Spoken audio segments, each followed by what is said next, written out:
जीवम जीवम दव्वम जिणवर वसेन जेणनी दिट्ठम देविंद विंद वंदम वंदे तम सर्वदा सिरसा।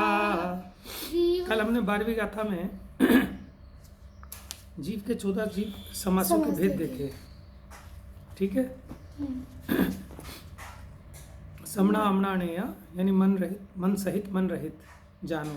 किने पंचेंद्रिय निम्मणा, पंचेंद्रिय को जानो। निम्मणा, निम्मणा माने बिना मन के, परे सब्बे, उसके अलावा बाकी सब, पंचेंद्रिय के अलावा यानी 4 इंद्रिय तक बाकी सब बिना मन वाले।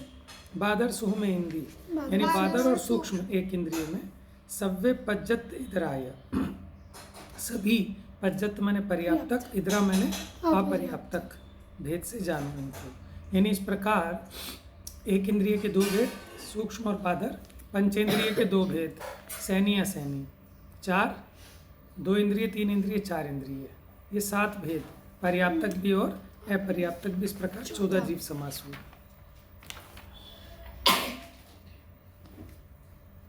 और गाथा नंबर 13 में हमने देखा संसारी जीव 14 मार्गणा स्थान कल करा दी थी, एक बार पढ़ लीजिए। मग्गण गुण ठाणे हिय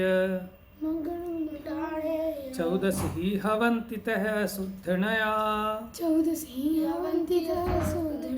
विण्णेया संसारी सव्वे शुद्धा शुद्धनया। यानी अशुद्ध नय से देखें तो जीव के 14 मार्गणा स्थान और 14 गुण स्थान होते हैं संसारी जीव को, लेकिन निश्चय नय से देखें, शुद्ध नय से देखें तो सभी जीव शुद्ध हैं। तो ये 14 गुण स्थान और 14 मार्गणा स्थान अशुद्ध जीव के होते हैं, संसारी जीव के होते हैं। सिद्धों के मार्गणा स्थान नहीं, गुण स्थान नहीं। सिद्ध भगवान मार्गणातीत हैं और गुण स्थानातीत हैं। मार्गणा किसको कहते हैं? मार्गणा का मतलब होता है खोज, अन्वेषण। जहाँ जीवों को खोजने पर जीव पाए जाएं उसे कहते हैं मार्गणा स्थान। ऐसे कौन से स्थान हैं? गति, किसी न किसी गति में मिलेगा ना, किसी गति में, चाहे वो मनुष्य गति में हो, त्रियंश में हो, देव में हो, नारकी में हो। इंद्रिय, चाहे एक इंद्रिय हो, चाहे 2 इंद्रिय, चाहे 3 इंद्रिय, किसी न किसी इंद्रिय वालों में पाया जाएगा जी। इस प्रकार 14 मार्गणा स्थान है। गुणस्थान क्या होते हैं? जीव के परिणामों को, संसारी जीव के मोह और योग के निमित्त से श्रद्धा और चारित्र गुण में होने वाली जो तारतम्य रूप अवस्था है उसको कहते हैं गुणस्थान। सामान्य से कहें तो संसारी जीवों के परिणामों में जो वेरिएशन पाया जाता है उन परिणामों को हमने 14 ग्रुपों में बांटा, 14 कैटेगरी में बांटा, वो होते 14 गुणस्थान। ठीक है, अभी उसकी चर्चा नहीं।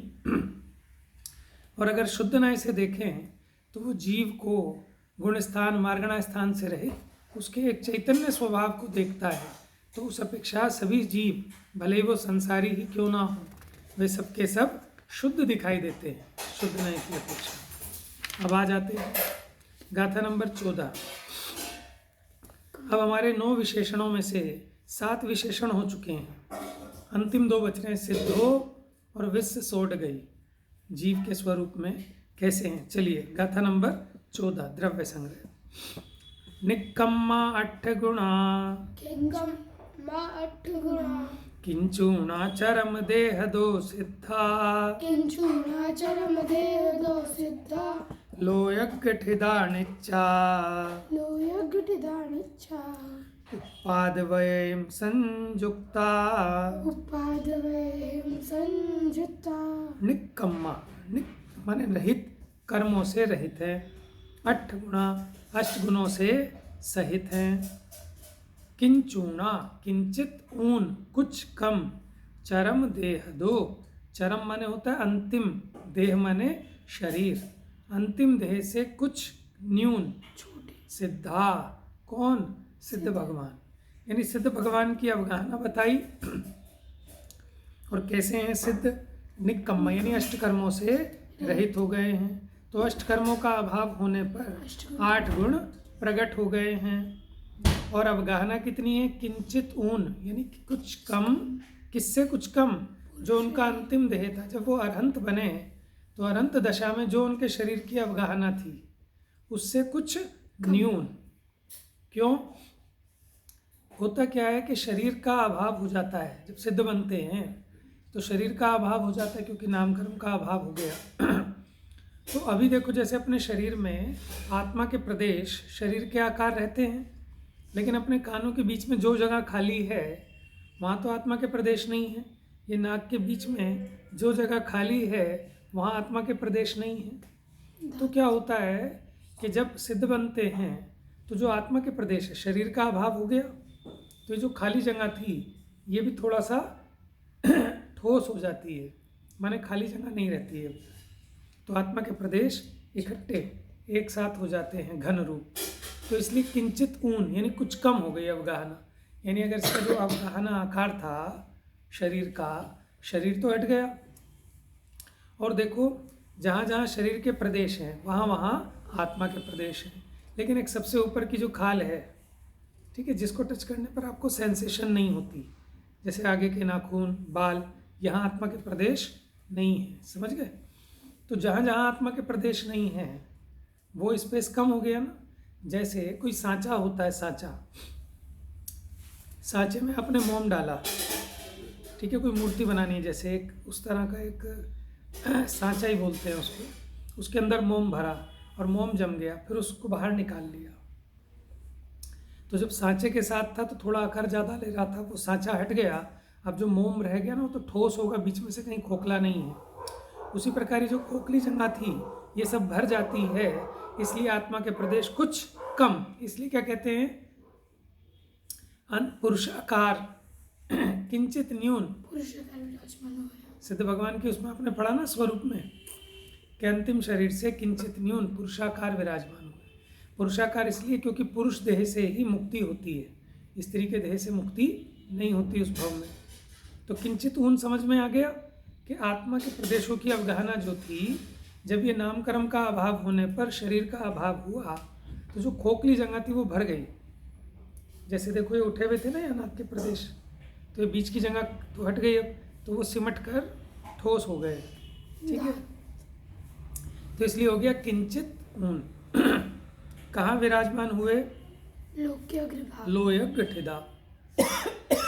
लोकाग्र ठिदा माने स्थित हो गए। तो सिद्धशिला पर विराजमान नहीं है सिद्ध भगवान, सिद्धशिला से बहुत ऊपर। ठीक है, पहले सबसे पहले घनोदधिवात वाले, फिर उसके ऊपर घनवात वाले, फिर तनुवात वाले। तनुवात वाले के अंतिम उस पर उनका जो सिर के प्रदेश हैं वो टच करते हैं। सिर तो है नहीं क्योंकि शरीर नहीं है, लेकिन वो प्रदेश तो है ना आत्मा के। अगर यहाँ खड़गासन से मुक्ति हुई तो उनका आकार खड़गासन रहेगा आत्म प्रदेशों का। पद्मासन से गए हैं तो पद्मासन से रहेगा। ठीक है, और कैसे हैं? निच्चा।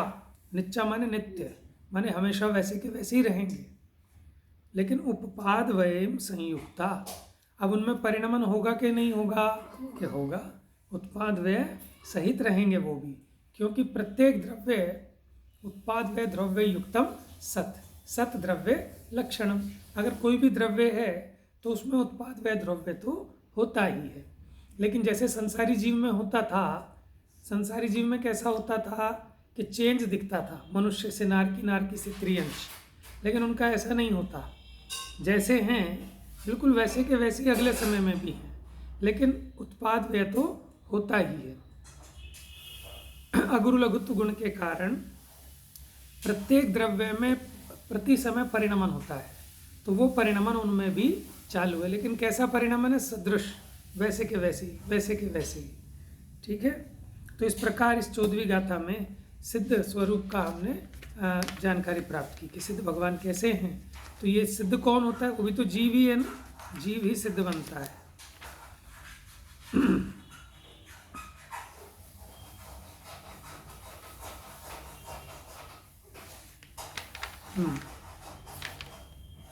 तो इस प्रकार पहला अपना जीव अधिकार पूरा हुआ। अभी ऊर्ध्वगमन स्वभाव के कारण लोक के अग्रभाग में जाके स्थित होते हैं। ऊर्ध्वगमन स्वभाव कैसा है? जैसे आपने कैंडल जलाई, मोमबत्ती, ठीक है, तो मोमबत्ती की जो लो है ऊपर की अग्नि, वो ऊपर को जाती है कि नीचे को जाती है? अच्छा, अगर आप मोमबत्ती को उल्टा करें तो कहाँ जाएगी? तो नीचे को जाएगी, उसकी लो के वापस ऊपर आएगी। क्यों?